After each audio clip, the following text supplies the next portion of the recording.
जा रहा है कि योगी आदित्यनाथ मुख्यमंत्री नहीं होंगे, पीटा जाएगा, मजहब के नाम पर आपको मारा जाएगा। ये हाल उत्तर प्रदेश में हमने देखा। कुछ मुद्दों पर वो सख्त रहे हैं, कुछ पर नरमी बरती है। गृह मंत्री अमित शाह और प्रधानमंत्री नरेंद्र मोदी ही है। तो उत्तर प्रदेश के लोगों के साथ ये बहुत बड़ा छलावा होगा। नमस्कार, आदाब, सत श्री अकाल, जय भीम, जोहार। मेरा नाम है सद्दाम करीमी और आप देखना शुरू कर चुके हैं the India TV. Uttar Pradesh में दूध की जली बीजेपी अब छाछ भी फूक फूक कर पी रही है। दरअसल ऐसा मैं इसलिए कह रहा हूं क्योंकि उत्तर प्रदेश की सियासत में भूचाल सा आ गया है।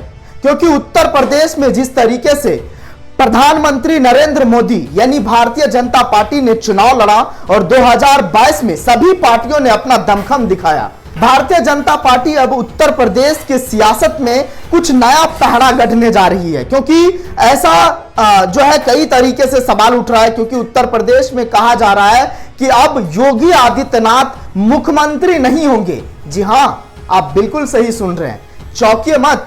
इस रिपोर्ट को देखिए। हमारे साथ इसी मुद्दे पर बात करने के लिए सुप्रीम कोर्ट के अधिवक्ता आलोक महेश्वरी सर है, उनसे जानने की कोशिश करेंगे वो इसको किस तरह से देखते हैं। बहुत बहुत शुक्रिया वक्त देने के लिए, आपने बिजी शेड्यूल में वक्त निकाला। जी शुक्रिया। सर, पहला सवाल और महत्वपूर्ण सवाल, आज जो सोशल मीडिया पे खबरें आ रही है, कहा जा रहा है कि योगी आदित्यनाथ मुख्यमंत्री नहीं होंगे, कैसे देख रहे हैं सर आप इसको? देखिए, मेरा इस पर नज़रिया ये है कि अगर ऐसा होता है तो ये बहुत बड़ी चौंकाने वाली खबर है। उत्तर प्रदेश के लोगों के साथ ये बहुत बड़ा विश्वासघात है, क्योंकि उत्तर प्रदेश के लोगों ने योगी आदित्यनाथ के चेहरे को और नरेंद्र मोदी के चेहरे को देख कर के वोट किया था, और जनता जो चाहती है योगी आदित्यनाथ के साथ विश्वास जताती है, इसलिए उनको दोबारा से चुन के लाई। लेकिन अब इस इलेक्शन होने के बाद, चुनाव होने के बाद बीजेपी और आरएसएस एक मीटिंग करके उसका चेहरा बदल देती है, किसी और को मुख्यमंत्री बना देती है, तो उत्तर प्रदेश के लोगों के साथ ये बहुत बड़ा छलावा होगा और ये लोग इस तरीके के कार्य में कामयाब नहीं हो पाएंगे। लोगों के साथ बहुत बड़ा ये छलावा है। सर, एक महत्वपूर्ण सवाल ये भी उठ रहा है, क्योंकि कहा जा रहा है कि क्या जिस तरह से योगी आदित्यनाथ के चेहरे पे पहले चुनाव लड़ा गया, कुछ लोग कह रहे हैं कि बीजेपी से चाहे अमित शाह मुख्यमंत्री बने और चाहे योगी आदित्यनाथ बने, हाल तो वही होना है ना सर? देखिए, हाल तो बुरा हाल तो हुआ है, देश जो प्रदेश है खस्ता हालत हुए है उसके।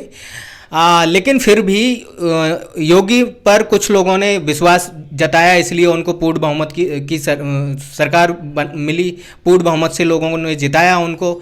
इस वजह से मेरा ऐसा मानना है, अगर योगी जी मुख्यमंत्री बनते हैं तो बहुत अच्छा है, ठीक है।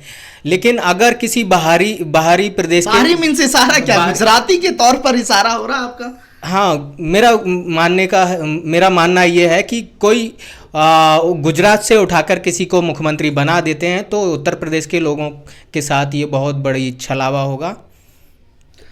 एक और सवाल उठ रहा है, क्योंकि कहा यह जा रहा है कि प्रधानमंत्री नरेंद्र मोदी ने भी इतनी सारी रैलियां की, समाजवादी पार्टी ने की, बसपा सुप्रीमो मायावती ने की, ओपी राजभर ने की। ओपी राजभर को लेकर भी कहा जा रहा है समाजवादी पार्टी से कहीं वो नाता ना तोड़ ले, बीजेपी से मिले हैं वो। देखिए, ये तो अंदरूनी खबर हो सकती है, लेकिन मेरा मानना जो है ओपी राजभर अभी इतने शक्तिशाली नेता नहीं है। इतना उत्तर प्रदेश को संभालने के लिए काबिलियत की ज़रूरत होती है। जैसे बहन कुमारी मायावती जी जो हैं, वो बहुत बड़ी नेता हैं, बहुत काबिलियत रखती हैं, और अखिलेश यादव जी हैं, उनके साथ भी बहुत युवा जुड़ा हुआ है, युवा उन पर विश्वास जताता है। और उसी तरीके से योगी आदित्यनाथ हैं, उनके साथ भी कई लोग, जो जितने भी वहाँ के प्रदेश की जनता है वो विश्वास करती है। कुछ अच्छे काम किए हैं, कुछ गलत भी फैसले हो जाते हैं सरकार चलाते वक्त। लेकिन अगर किसी बाहरी को मुख्यमंत्री बना देते हैं तो ये कहीं ना कहीं मतलब जनता के लिए बड़ा धोखा साबित होगा। आप जिस बसपा सुप्रीमो मायावती की बात कर रहे हैं, 4 बार सरकार बनाई, लेकिन सर एक सीट पे सिमट गई, क्या वजूद रहा उत्तर प्रदेश में? देखिए, वजूद ये जो है जनता तय करती है कौन हमारा शासक होगा, कौन नहीं होगा। ये जनता के मूड पर डिपेंड करता है। बहन जी के साथ भी ऐसा ही हुआ है। कुछ उनके कार्यकर्ता ज़मीनी लेवल पर नहीं दिखे, कार्यकर्ता उतना अच्छा काम नहीं कर पाए, कुछ शीर्ष जो नेतृत्व होता है उसने गलतियां की हैं।